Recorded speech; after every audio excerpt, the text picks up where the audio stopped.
نحمده ونصلی علی رسولہ الکریم، اما بعد۔ اہل ایمان کو تمام ازواج مطہرات رضی اللہ عنہن کی تعظیم اور تکریم اپنی حقیقی ماؤں سے بڑھ کر کرنی چاہیے۔ ارشاد ربانی ہے، النبی اولی بالمؤمنین من انفسہم وازواجہ امہاتہم۔ اہل ایمان کے لیے نبی صلی اللہ علیہ وسلم کی ذات ان کی اپنی ذات پر مقدم ہے اور نبی کی بیویاں ان کی مائیں ہیں۔ سورۃ الاحزاب آیت نمبر 6۔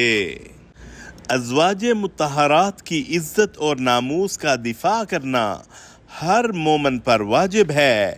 اللہ تعالیٰ نے آپ صلی اللہ علیہ وسلم کی تمام ازواج مطہرات کو ہر طرح کے گناہوں سے پاک اور صاف کر دیا ہے۔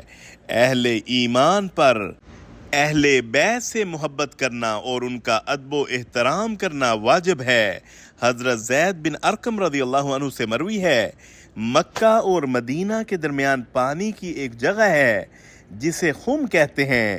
حجۃ الوداع سے واپسی پر ایک روز رسول اللہ صلی اللہ علیہ وسلم وہاں خطبہ دینے کے لیے کھڑے ہوئے، اللہ تعالیٰ کی حمد و ثنا بیان فرمائی، وعظ و نصیحت ارشاد فرمائی، پھر فرمایا، اما بعد، اے لوگو، میں ایک آدمی ہوں جسے موت آنی ہے، قریب ہے کہ اللہ کا فرستادہ میرے پاس آئے اور اسے میں لبیک کہوں۔